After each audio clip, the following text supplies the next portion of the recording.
Uma das coisas que mais me chamou a atenção em Crime e Castigo, de Dostoiévski, foi uma passagem específica, num dos primeiros capítulos, bem antes do meio do livro, na qual Raskolnikov, personagem principal, se encontra numa situação de tensão e sai dessa situação de tensão diretamente para uma situação extrema de abertura, de epifania. Ele tem uma epifania na rua e bem espontâneo, né? E eu quero começar lendo essa passagem.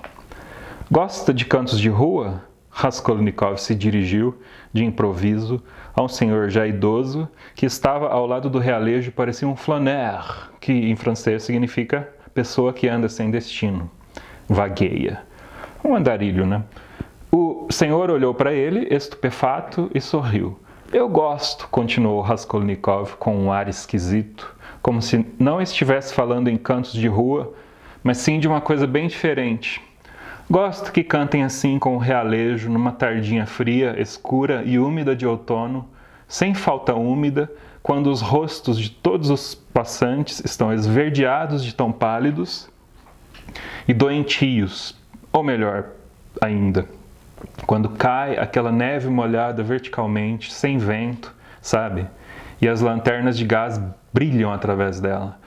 Não sei, desculpe, murmurou o senhor, e assustado com a pergunta e com o aspecto bizarro de Raskolnikov, passou para o lado oposto da rua. Quero dizer, com quem estamos lidando aqui? Com Raskolnikov. E quem é Raskolnikov? Antes de responder, temos que contextualizar que esse livro foi escrito no século XIX, em 1860, mais ou menos, e só foi publicado em 1867. Aqui nessa edição, que é da Martin Claret, tem uma página que mostra a capa oficial, original, né, do livro, em russo, claro. Dostoiévski é um escritor russo do século XIX. E aqui, antes, tem um desenho muito revelador que mostra Raskolnikov no seu cubículo, já em São Petersburgo. É assim a história. Raskolnikov é um jovem de 20 e poucos anos que mora numa cidadezinha na Rússia, e com a mãe e com a irmã, né, com a Dunia. Ele perde o pai, isso não fala no livro, mas fica subentendido. E ele se muda sozinho para São Petersburgo para estudar direito. E no começo a irmã e a mãe sustentam ele, mandam dinheiro para ele. E com o decorrer da experiência dele nesse cubículo, que é a casa que ele aluga de uma mulher megera lá, que ele vai matar,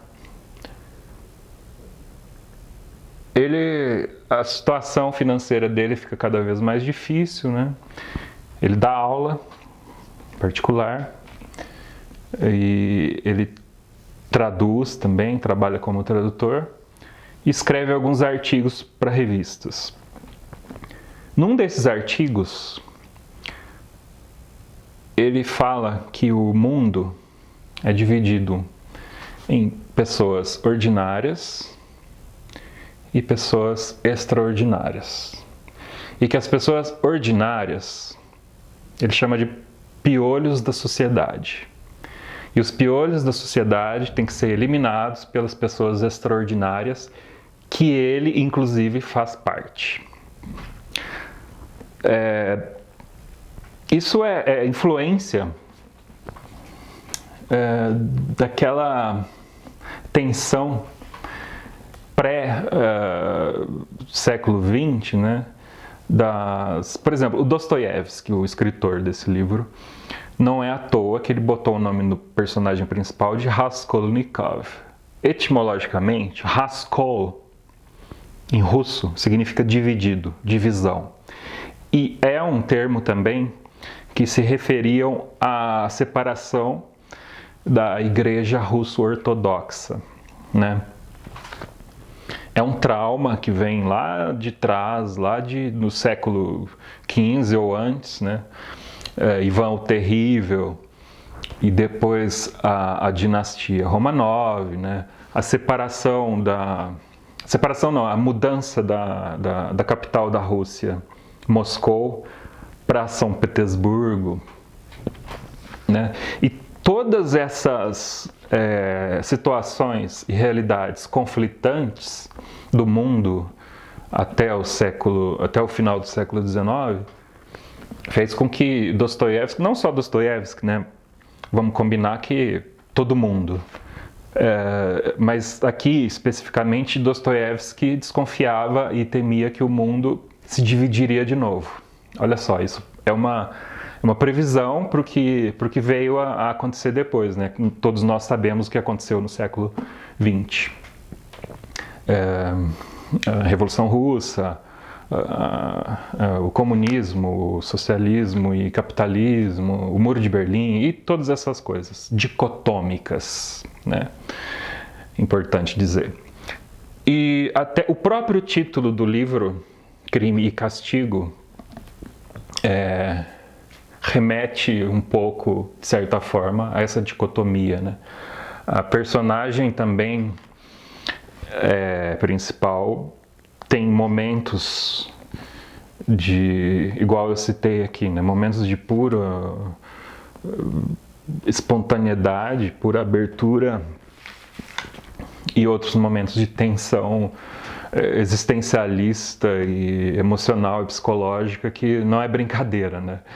Nós entramos na cabeça de Raskolnikov a certo ponto que nós passamos a ter empatia com um criminoso, né?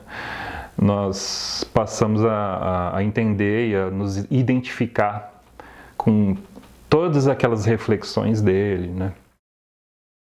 E ele é um anti-herói, né? Por excelência.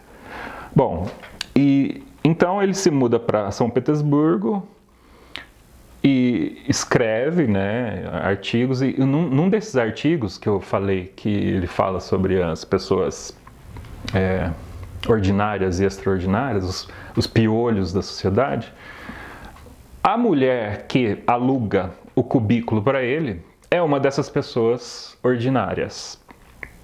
Que eu não lembro, eu li o ano passado, mas se não me engano, tem algum oportunismo da parte dela que fica muito evidente e que enfatiza que ela é uma dessas pessoas ordinárias. Muito embora ele venha falar sobre esse artigo bem mais para frente no livro, né? Então, ele assassina essa mulher no apartamento dele, a sangue frio, né? A machadadas, e tem de novo, né, uma epifania. Só que não deu muito tempo de respirar, né? Porque na mesma hora, eu não lembro se foi por ter ouvido gritos ou se foi por algum outro motivo, a irmã dessa locatária entra no cômodo. E o que ele faz? Ele mata a irmã dela também. E o que ele vai fazer? Ele vai continuar a jornada dele, porque até então, até lá, ele tenta justificar o tempo todo para ele mesmo, né? Então é um conflito. O artigo é uma justificativa do crime, entendeu? Por exemplo, ele fala de todos os personagens históricos que assassinaram, né, em nome de uma coisa maior, né? Até Napoleão E Napoleão, ele cita Napoleão em vários momentos do livro. Napoleão é uma inspiração para ele, né? Ele protagoniza Napoleão nos atos e nas iniciativas e atitudes dele. Aí vai entrando outras personagens e reflexões e momentos incríveis, né? Esse livro não é à toa que é um dos maiores clássicos da literatura universal. Tem muitas outras coisas que acontecem aqui. A situação da Rússia no final do século XIX era a seguinte: enquanto todos os países praticamente da Europa tinham passado por processos de unificação e reforma estrutural de regimes, né, a Rússia ainda estava muito atrasada dentro de um regime czarista, né? E muitos pensadores e filósofos e etc. Passaram por mal bocados lá, né? Dostoiévski mesmo foi exilado para a Sibéria porque ele andava com uma galera da pesada, né? Os socialistas do século XIX, fazia parte de grêmio socialista e foi exilado. Ele quase foi fuzilado, de última hora foi decidido que ele seria exilado, né? Os soldados já estavam com as armas apontadas para ele e foi decidido que ele seria exilado. Ele passou 4 anos, se não me engano, no exílio na Sibéria, numa situação desumana, deplorável, trabalhando para sua impossível sobrevivência, no frio, né? No gelo. E lá, foi lá que ele começou a escrever o Crime e Castigo. A princípio, ele escrevia sobre o alcoolismo, dizem, né, que ele escreveu sobre o álcool, que a ideia era escrever um livro sobre o álcool. Não sei se é coincidência isso, mas nos primeiros capítulos de Crime e Castigo aparece muito o álcool. O Raskolnikov, já em São Petersburgo, conhece a boemia, aí começa a aparecer personagens, os bêbados, né? Personagens interessantíssimos, aliás. Depois, onde parei? No exílio. Depois a ideia foi modificada para essa premissa do Raskolnikov na pele de Dostoiévski, né?